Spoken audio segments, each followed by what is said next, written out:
رسول اللہ علیہ السلام کی سیرت انسانوں کے لیے کتنی اہم ہے۔ انسان کے حال اور مستقبل کی تاریکی کو چاک کرنے کے لیے ماضی کی روشنی سے فیض حاصل کرنا ضروری ہے۔ آج انسان کے سرمایہ میں فلاح و سعادت، اخلاق، نیک اعمال اور بہترین زندگیوں کے جو کچھ آثار و نتائج ہیں وہ سب انبیاء کرام کے فیوز و برکات۔ وہ جگہ جگہ اپنے نقش قدم چھوڑ گئے اور دنیا کم و بیش انہی پر چل کر اپنی کوششوں کی کامیابی مل رہی ہے۔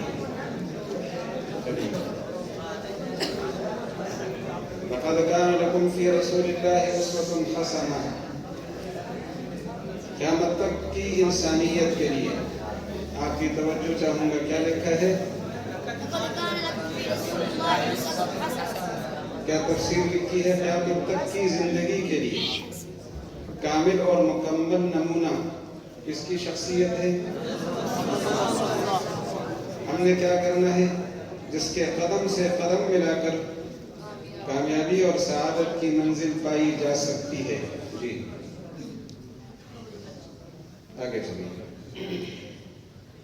انسانی معاشرے میں 5 بڑی ضرورتیں ہیں کہ جن سے انسان کو واسطہ پڑتا ہے۔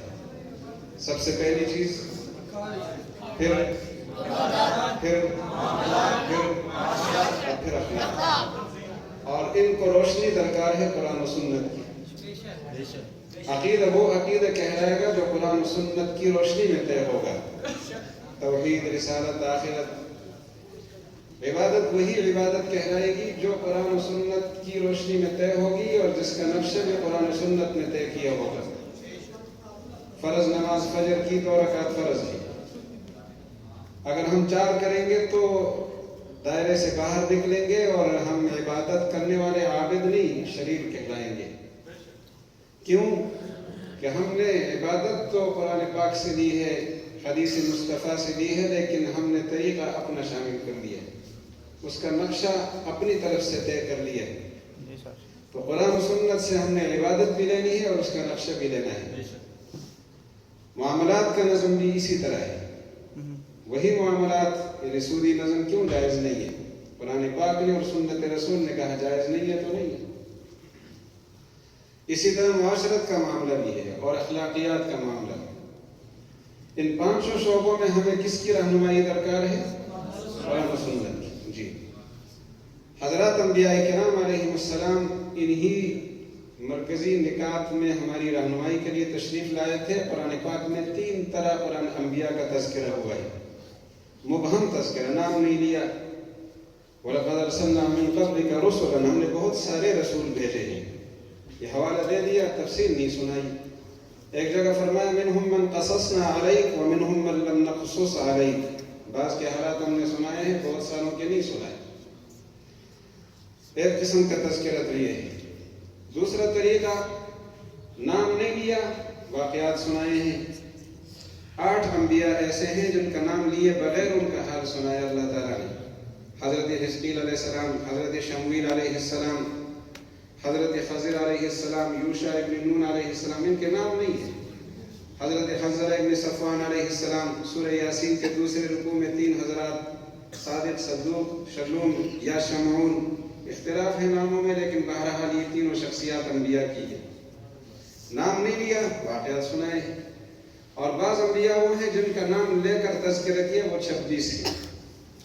وہ 26 انبیاء کرام، ان میں 4 عراقی ہیں، 3 کا تعلق مصر سے ہے، 6 کا تعلق جزیرہ عرب سے ہے، اور 13 کا تعلق شام، فلسطین، اردن اور لبنان سے ہے۔ یہ 26 انبیاء کرام وہ اولو العزم ہستیاں ہیں جو ان کے حالات سے واقف ہوگا، اس دور کے پنجاب کے پیغمبر کے حالات سے بھی واقف ہو جائے گا۔ اس دور میں یہاں بھی پیغمبر آئے ہوں گے نا، ہر قوم کے لیے اللہ نے پیغمبر بھیجا ہے، نذیر بھیجا ہے، تو ان کے حالات جو ارض القرآن کے انبیاء ہیں۔ جی چلے آئے، چلتے رہے اور چلیے، یہ ارض القرآن۔ چلے جی، ارض القرآن، قرآن پاک کی سرزمین۔ آپ جانتے ہیں کہ قدیم مہذب دنیا 3 بر اعظموں پر مشتمل تھی۔ آج تو 6 بر اعظم آبادی والے ہو گئے۔ پرانی دنیا یہ براعظم ایشیا ہے اور یہ یورپ ہے اور یہ افریقہ ہے، اور ان کے درمیان یہ سرزمین اسلام ہے، ارض القرآن، قرآن پاک کی سرزمین۔ اور اس سلسلے میں آپ خود تفہیم القرآن پڑھتے ہیں، ارض القرآن پہ کتنا بڑا کام ہے۔ تو ارض القرآن قرآن پاک کی سرزمین میں اس علاقے کے انبیاء کرام کو اس لیے پیش کیا کہ روشنی یہیں سے پھیلی ہے۔ جو ان انبیاء کے حالات سمجھ جائے گا اسی طرح کے حالات دوسرے پیغمبروں کے تھے، جو ان قوموں کے حالات سمجھ جائے گا تمام قوموں کے حالات بھی اسی نوعیت کے تھے، چلتے جائیں۔ سرزمین عرب یہیں کی روشنی پوری دنیا کے لیے ہے، ایشیا، یورپ، افریقہ کے لیے، اور باہر کی دنیا کے لیے بھی روشنی یہیں سے پہنچے گی، آسٹریلیا تک اور براعظم شمالی امریکہ، جنوبی امریکہ تک چلتے جائیں۔ جناب رسول کریم علیہ السلام جس ماحول میں تشریف لائے تھے وہ ماحول آپ نے دیکھنا ہے۔ اس وقت یہ 6 مذاہب، بڑے بڑے مذاہب یہ 6 تھے، ان کے نام لیں آپ۔ یہودیت، عیسائیت، مجوسیت، حکومت عرب۔ 5 بڑی حکومتیں تھیں۔ حکومت ایرانی، حکومت ہندوستان، جزیرہ عرب، یورپ۔ یعنی دنیا میں مذہبی نقشہ وہ تھا اور سیاسی نقشہ یہ تھا، اور دونوں نقشے نظر آ رہے ہیں کہ آسمانی روشنی سے محروم تھی۔ جی، ایسے ماحول میں آپ صلی اللہ علیہ وسلم نے اپنی محنت کا آغاز فرمایا ہے۔ یہ درمیان میں جزیرہ عرب ہے، اور سیاسی نقشہ اور مذہبی نقشہ دونوں آپ دیکھ رہے ہیں، کہاں مجوسی آباد ہے، کہاں عیسائی آباد ہے، کہاں بت پرست ہیں، اور اسی طرح ہندو اور بدھ مت کے لوگ کہاں آباد ہیں، اور ساتھ ساتھ ان کے سیاسی مراکز کون کون سے ہیں، یہ نقشہ نظر آ رہا ہے۔ ان حالات میں امام الانبیاء علیہ السلام نے یہاں سے اپنی محنت کا آغاز فرمایا ہے۔ جی، رسول اللہ علیہ السلام کی زندگی کو 2 حصوں میں تقسیم کیا جاتا ہے سمجھنے کے لیے۔ جی، ایک حصے کا نام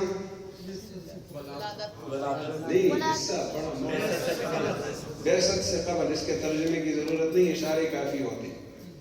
اور بعثت سے قبل کی زندگی کے 4 حصے ہیں۔ نمبر 1 ولادت، بچپن، لڑکپن، جوانی۔ ولادت میں یہ دیکھنا ہوتا ہے کہ آپ کا خاندان کون سا ہے، والد کی طرف سے، والدہ کی طرف سے، والد محترم کی طرف سے آپ قریش میں سے، بنو ہاشم میں سے ہیں۔ والدہ محترمہ وہ بھی قریشیہ ہے، بنو زہرہ میں سے ہیں۔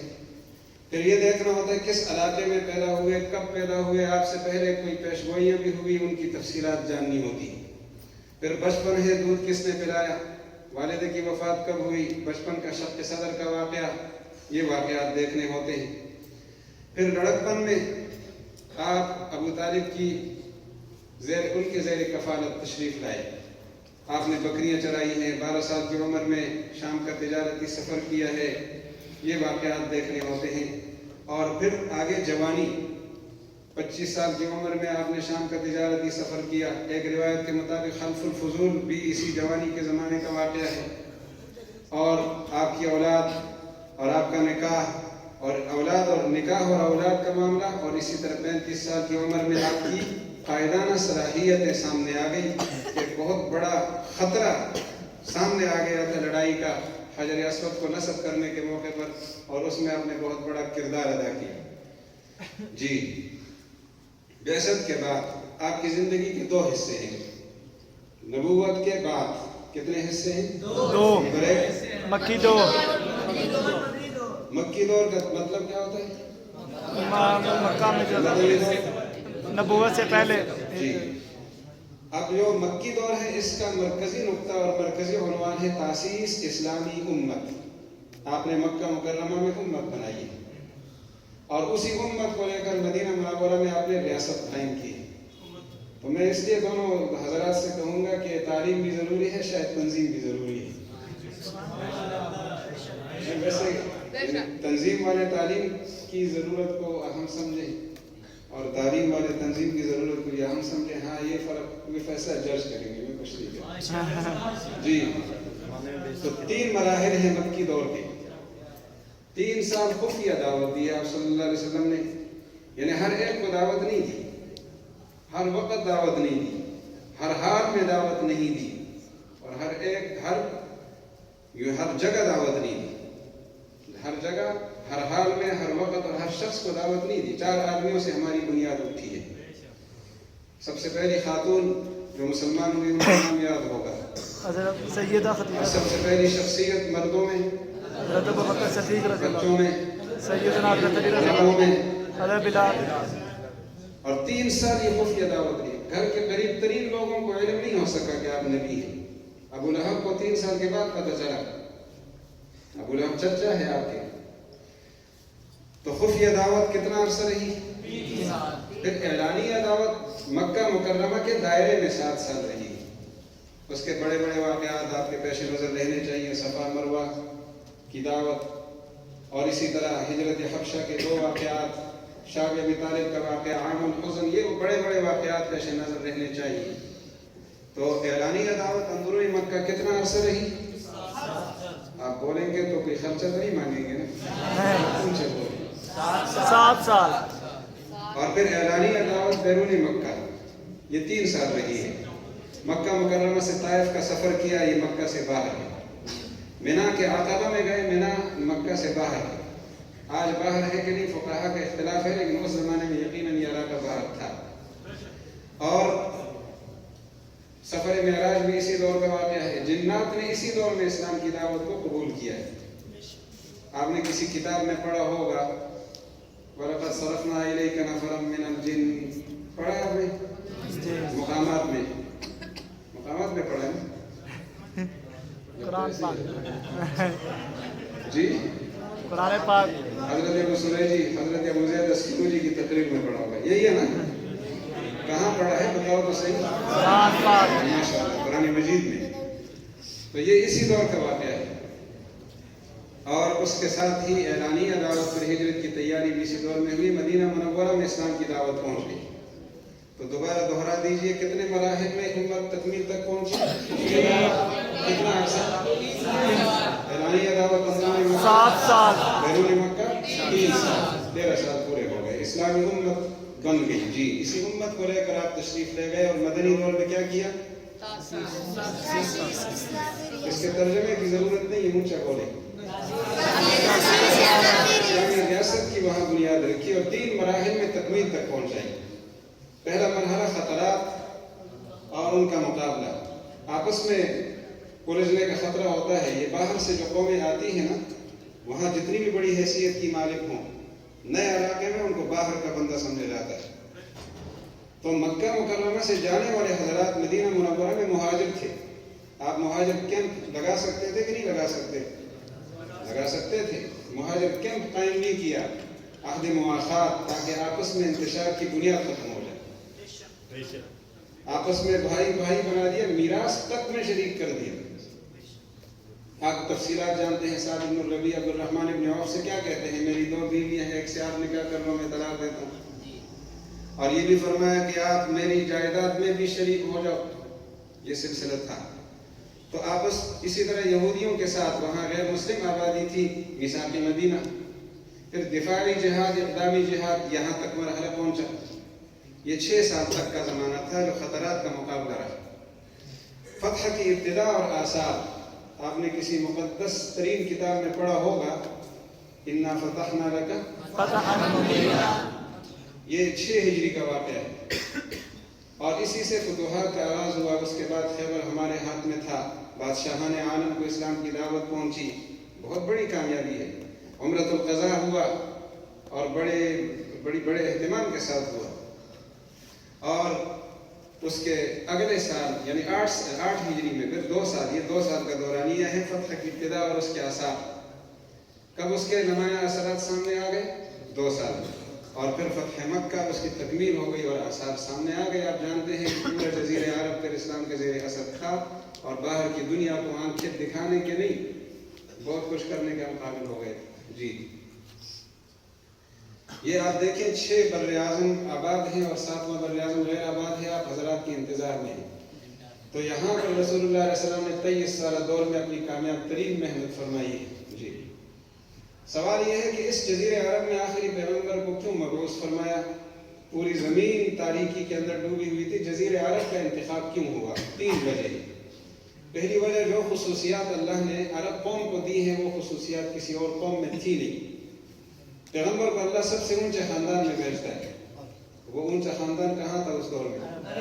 جزیرہ عرب میں، قریش، پھر بنو ہاشم۔ یہ اللہ کا طریقہ ہے، اس کی سنت ہے، اس کی عادت مبارکہ ہے. وَكَذَلِكَ الْأَنْبِيَاءُ وَتُبْعَثُ فِي أَنْسَابِهَا. دوسری وجہ یہ تھی کہ شجاعت اور بہادری میں اس قوم کی مثال نہیں تھی. سچائی، صداقت میں، فصاحت اور بلاغت میں، ذہانت میں، سادگی میں جو خصوصیات فطری ہو سکتی ہے کمال والی ان میں تھی. پھر انہوں نے جب کہہ دیا کہ ہم آپ کا ساتھ دیں گے تو غیرت اور حمیت میں بھی بے مثال لوگ. ابو سفیان رضی اللہ عنہ کا نام تو سنا ہے. دشمنی کی انتہا پر تھے اور دشمنی نکالنے کا بہترین موقع تھا. ایک جھوٹ بول دیتے تو ساری مصیبتوں سے آزاد ہو جاتے. نہیں بول سکے جھوٹ سے اتنی نفرت. اور فصاحت اور بلاغت عربی کی تو آپ جانتے ہیں. تو آخری پیغمبر کے دین کو پہنچانے کے لیے، سمجھنے اور سمجھانے کے لیے فصاحت اور ذہانت دونوں کی ضرورت تھی. شجاعت کی، غیرت اور سادگی، ان ساری خصوصیات کی ضرورت تھی. تو اس قوم کا اس لیے انتخاب ہوا. دوسری بڑی وجہ کیا ہے؟ کعبہ کدھر تھا؟ پاکستان میں یا ایران میں؟ جی. اور آخری وجہ جغرافیائی حوالے سے جزیرہ عرب کو جو مرکزیت حاصل ہے وہ بنگلہ دیش کو حاصل ہے. وہ شاید یورپ کو زیادہ حاصل ہو. نہیں، آج تو خط صفر طول البلد وہ خط یورپ میں ہے، تو شاید مرکزی جگہ وہی ہو. بہرحال اللہ تعالیٰ حضرات کو جزائے خیر عطا فرمائے.